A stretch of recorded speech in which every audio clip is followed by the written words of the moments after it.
Ladies and gentlemen, we got him. We caught the RIZZLORD. Hello, hello. I've been really anticipating this moment because I finally got the gas tiers to make a mob imprisonment tool, which I used to get the RIZZLORD, which is, if you remember a few episodes ago, we got, he was in the mines and I wanted to bring him back up, but I couldn't. So now he's a permanent space inside of our really cute home, which I tried to prettify. There's a lot of things on the docket today. We caught the RIZZLORD, which is absolutely awesome. We also locked the world difficulty because we caught the RIZZLORD, so we're now locked on hard. I don't want an accidental, peaceful changing to lose this bad boy. But we did a lot more. So, first of all, you can see this pretty pickaxe in my inventory, which is not the end game and tier perfect pickaxe yet. But it has Silk Touch and Soulbound, which is pretty nice. There's also more block reach, which is pretty sexy, specifically when you're mining, like in the mining dimension. Having a little bit more reach is quite handy. And it's indestructible, which is kind of a good it's a pretty good thing to have. And I'm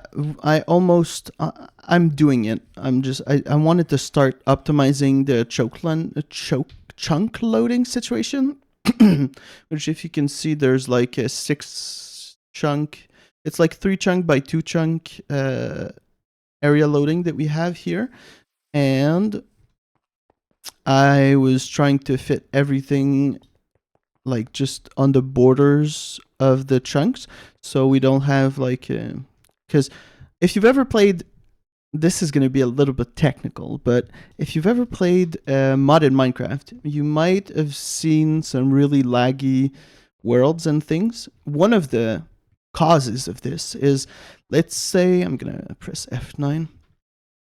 You can see this is the chunk border.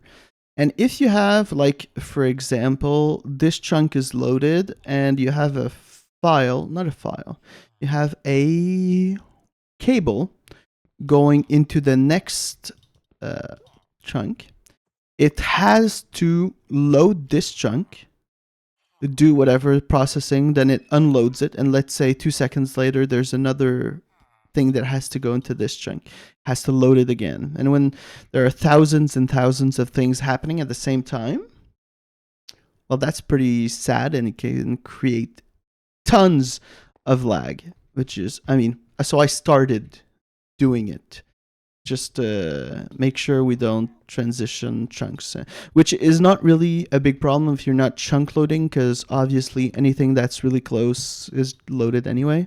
But that's just something to keep in mind if you're ever like copying, playing in the same mod pack, or in any mod pack for that matter, and it's lagging. Maybe that can be one of the causes.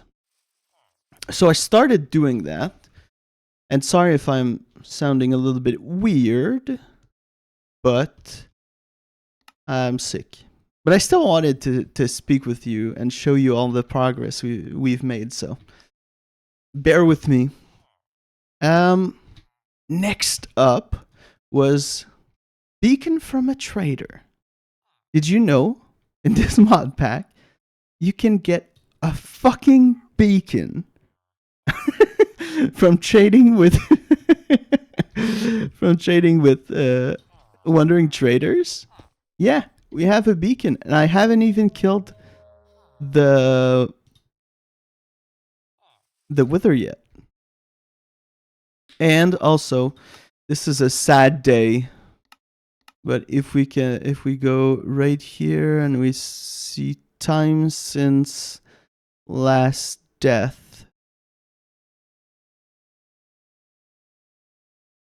we died. We did. I'm gonna show you how in a second, but we might have made one of the most awesome farms you can make in early Minecraft. Well, in early ATM, all the mods 9, which is we might have gone to the end. I'm gonna reduce this by a little, and we're gonna remove our magnet. And yeah, I might have killed the Ender Dragon, flown all into the void, complete void, and made this farm. So this pretty farm, and this is where I died, by the way. I don't know why, but the red vector plates, even though I'm immune to falling damage, if if I go, like if I use my elytra, I'm gonna take this. If I use my elytra and I go onto the vector plates, they completely yeet me into a wall, and it kills me. I died twice doing this. So yeah, if you're ever playing in hardcore, please be careful of these vector plates. I don't know exactly how or why it happens, but it does.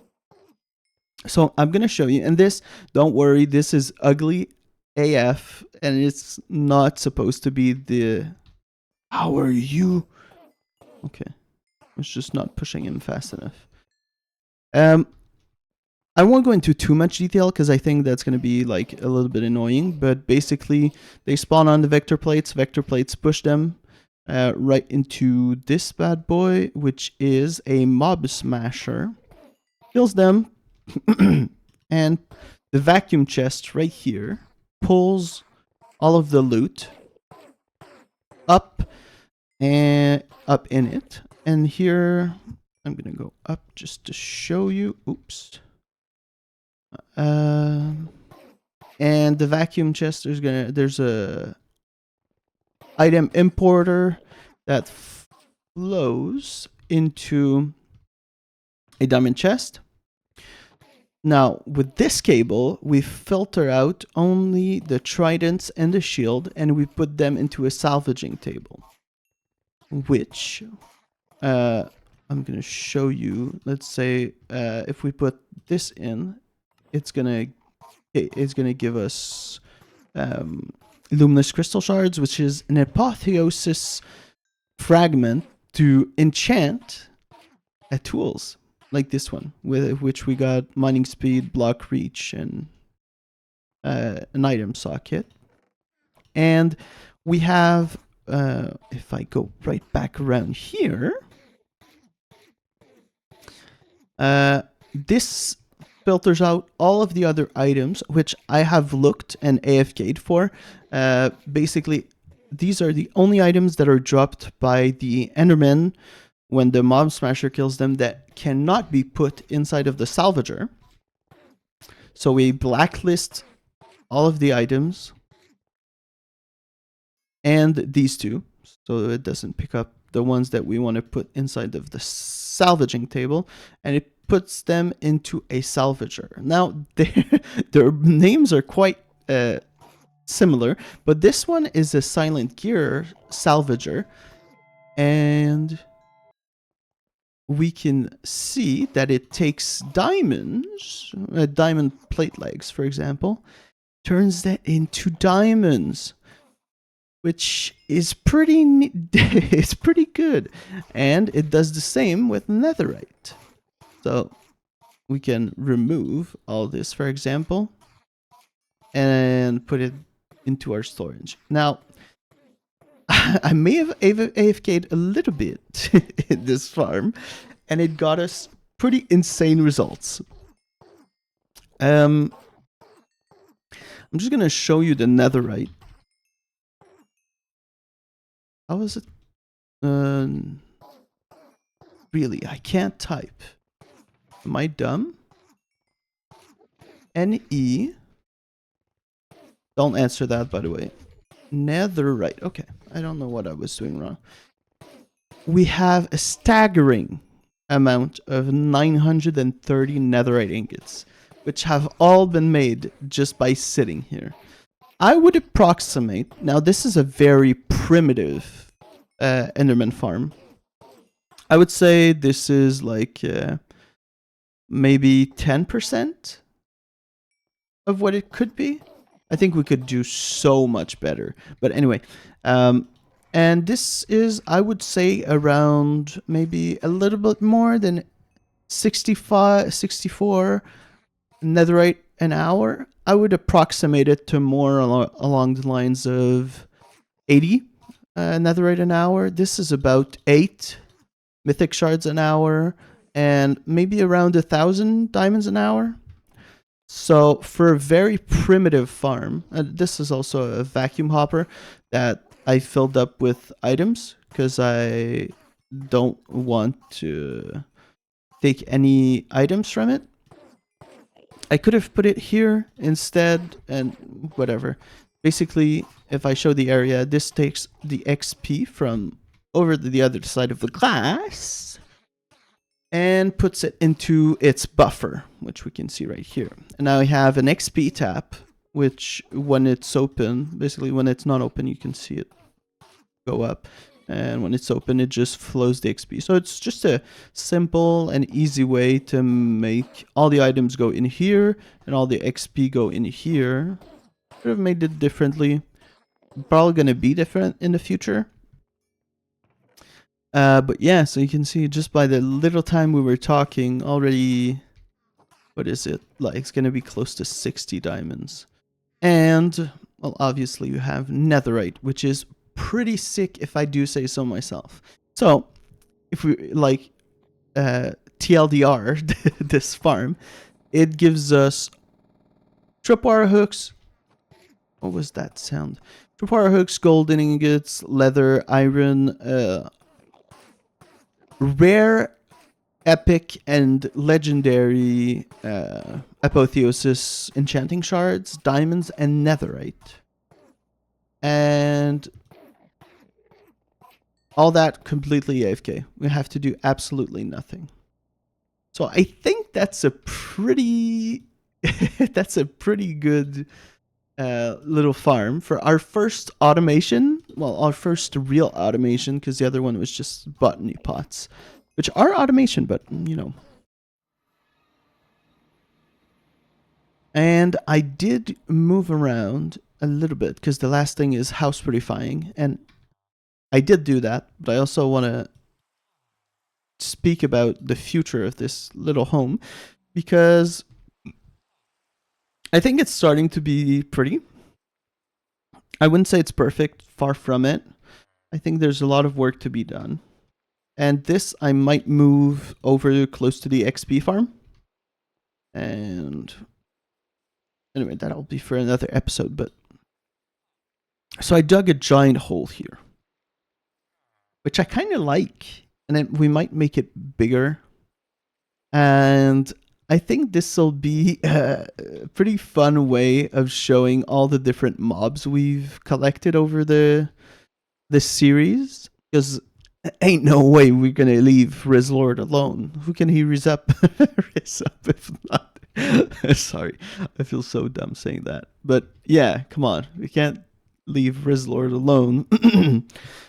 This is an elevator block which I put camouflage on, and this when you jump or shift.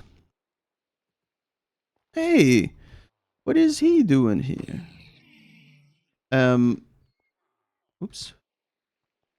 Okay, so yeah, you jump, you go up, shift, you go down. And this is kind of our like ugly area. Right now, our storage is over here, but like I almost want to vomit when I see this storage because, oh my lord. First of all, okay, this is 1000 priority, so this should be the first one, like I showed you in the other part of this other part of this series. But for some reason, I decided to put this priority way higher. So now everything is like double, quote unquote. So yeah, kind of want to make me vomit. This is not clean. This is not sexy. And I'm going to have to work on this. Wow, already 15 minutes. Time flies when you're having fun. Thank you so much for being there for me, for listening to me.